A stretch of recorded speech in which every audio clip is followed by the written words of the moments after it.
The best advice about relationships that no one ever gave you. Man, if there's one thing about which there might be too much advice, it would be relationships. I'm not an expert on relationships. Just ask my girl. She would agree, for sure. Clark, you should watch your own movies. But I'm honest, and I've read 50 to 100 books about it because I find it endlessly interesting, don't you? Why not? 3 of the best dating tips I've ever heard right off the bat. One of the best pieces of advice is to never get into a relationship. I'll explain. Here's a scary thing. A lot of relationships just seem to go where they want to go. Oh, he spoke to me, so I guess we're going out. Oh, we just left. So I guess we'll start going out together. We're going out. We'll probably move in together. We moved in with each other. So, we should keep dating until we get married. Oh, we're about to get married. We'll get married and have kids, and then who knows what will happen. So often, we decide who we're going to marry or who we're with based on how things are going. And because of these 3 things, you shouldn't just let the energy carry you away. So, our first point is to stay away from them. Here are 3 of them. I found these in a piece that Mark Manson wrote. Mark's article was a summary of the relationship tips of 1,500 married couples. Here are 3 bad reasons to get married or stay together with someone. You're getting married to stop being alone. You were forced to do it.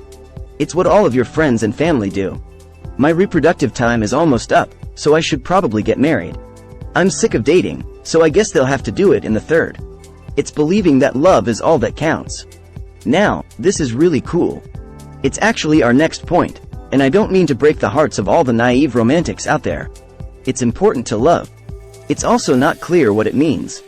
Some people think that the best way to show they don't love me is to act in a way that isn't exactly what I want all the time. That's not love, it's power. Most people have a very short-term idea of what love is. It gives you a lot of pleasure right away. It makes no sense. The scary thing is, that's just the beginning of love. When it ends, or, I guess, when it runs out, people think, oh my God, I made a mistake. I shouldn't be married, and they break up, divorce, or split up. The next point is this. Some of the best advice I've ever gotten about relationships was that love is important, but it's only half the battle. You know what's out of the ordinary? Love is that feeling of being in love that most people want, and they want it to last forever, or at least 50 or 60 years. In fact, love lights up the same parts of the brain as hard drugs. I don't mean to be mean. I'm just saying that. To give you an idea of how intense and dangerous that can be. If you've ever been in a relationship for the first month or 3 months and thought, wow, why do I feel so crazy about this person? It's like a hard drug, that's why. So it makes sense that we want it to last forever. And when that's gone, you know, we'll start looking for the next big thing. The next. And I think that when we're in love, we think that if that feeling goes away, the relationship is over. I'm getting out of here as fast as I can. I read in some articles and books that when you're in love, your brain stops filtering out bad things as much, so it's like putting on rose-colored glasses. This is where the saying, you can't see the forest for the trees, comes from. It means that you can miss things that are red flags or big flaws. Someone or a possible partner because of the biological changes that happen during the love phase. Again, it's like you're on drugs. Sure, why not? He gets angry and drinks too much, and he cheated on his last 2 women, but I can't help but like him. I can't explain why I can't see the reasonable parts or flaws in someone because I'm so in love with them. Phase is in control of your mind. So what am I trying to say? Well, the second best piece of advice is that loving someone is half the battle. The other half is compatibility.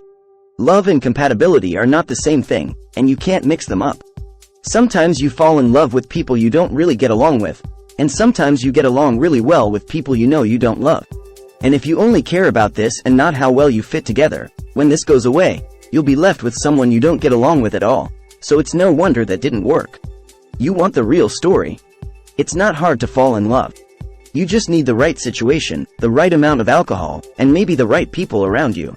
Why is it that when you watch real-life shows about love and there are people on there who are madly in love, but a month later, they're falling apart? Love is Blind on Netflix or something, or The Bachelor is a good example because I don't think they weren't in love in those made-up situations. It's not hard to fall in love. It doesn't take much skill to fall in love, and that's fine. That is not a bad thing. Love is everywhere. I think love is what you're made of. What you want to give to people is love. Look, the important point is that you can fall in love with people who aren't good for you, even though it's hard to see that when you're in the middle of it. Have you ever looked at your friends or family, and you are an unbiased third party? So you look at them and see that they're with someone who isn't good for them and who they don't get along with at all, and you wonder what's going on. Bring this to the family get-together. You're not in love, so that's why. So if you see it from an objective point of view, it might not work. Do you understand? When they talk to happy married couples, this comes up as one of the most important things. Is love something you can choose? Like how you choose to get up every day and go to the gym. If you're healthy, you've already made that choice. You have a choice. Like how some people say you can choose to be happy. Just like we say on this show, you can choose what you believe and how it affects your life. You can pick what you believe. That affects what you do. That affects your power and your life. Choose to love. Making a promise is a choice. Not try to find something better in a world where there are so many things to choose from. One app away, and everyone is actually trained to just swipe, swipe, swipe, swipe, swipe, swipe, and something better is coming. Something better is coming. Something better is coming. I'm not sure if you're always on the lookout for something better. You might just have to. 53 months, they'll feel like they're not going anywhere. Look, you can do anything you want. I'm not going to judge you or tell you what to do. But if you really want that to last, remember that love and fit are two different things. This brings us to our last best piece of advice. Again, in a world where there are, I saved the best for last. So many choices. Just one swipe. I think we are taught to try to find the right person. And what do you hear? I haven't been able to find Mr. Right yet. I haven't met the right one yet. I haven't met anyone with the same energy, style, wants, or goals as me. Here's what's so strange. One line changed the way I thought about relationships as a whole. What did that mean? Stop trying to find the right person and start trying to be the right person. Because here's the thing, 10s attract 10s. I don't just mean how they look. I also mean how they feel, how they communicate, what they value, and how they do their job. When you raise yourself up, I think you attract people who are like you, not people who are like what you want. This can be stopped. When you get to a certain level, like 8, 9, or whatever number you want, you can control yourself and work on yourself. If you used to be a 5, don't you think your choices are going to get better? Don't you think that the people you bring into your life will be better than the ones who come to you? Yes, for sure. It's not hard to figure out.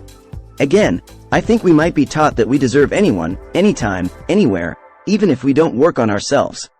That's why I'm so enthusiastic about this.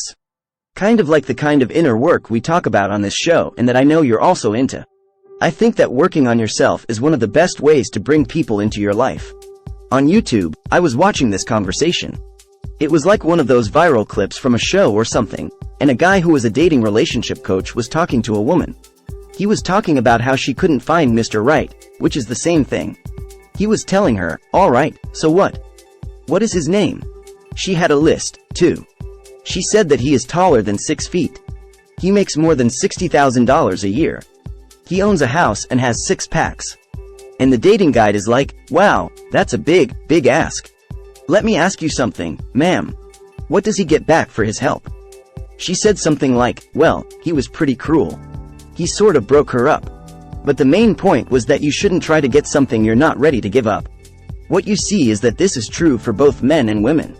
Let's say you meet someone who's like a 10 up here, but you're only a 5 on the inside. You'll think, yes, I got lucky. It's done. Then, in the long run, you might worry that they'll leave you because you're too good for them or they don't think you're good enough. Now, stand up. They don't belong to you. Something I see a lot of here is that men look for dating and pick up tips online. Okay? And, look, there's nothing wrong with that. You are trying to improve yourself as a dater. You want to know what to say, you know. It stinks to be turned down. So your pain makes you worry about things like these lines or, okay, how do I talk to women? Some of the guys I work with have very pretty wives. Now, these guys go out to bars or meet these women somewhere else and start dating them. But then an interesting thing happens. Now that they have this woman or have drawn her, they feel like fakes because they have used all the lines. And all the tricks that were used to get this person. So now they have a different block, which is a worthiness block, a sincerity block, or a self-doubt block. Because they think, wow, did I really get this person?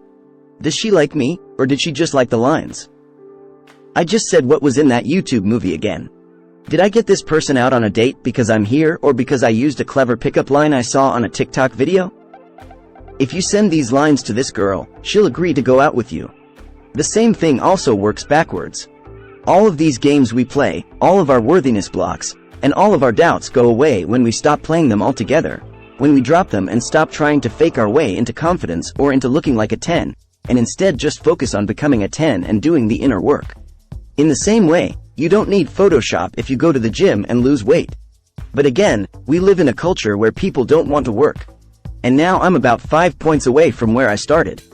Clark, pull it back in and stop trying to find the right person and work on becoming that person. If you want to become what we call the 2.0 you, the best version of yourself, and you want to do that deep work and want some help with it, you can apply below. Our metamorphic coaching program has a very small number of spots, so only people who are really interested are coming down there. But if it's a good fit for you and all that, I'd be happy to talk to you more on the phone and fill you in again if you want to become a level 10. You don't bring about what you want. You bring about who you are. You want to live like the real you, so you don't have all those questions about yourself. It helped a lot of people find their inner strength, and as a bonus, their relationships got better. You can find that at the link below. How did you feel about the video? Good, bad, and everything in between. Leave a word below if you're feeling it, and until next time, stop settling. Start to live. Thanks for watching.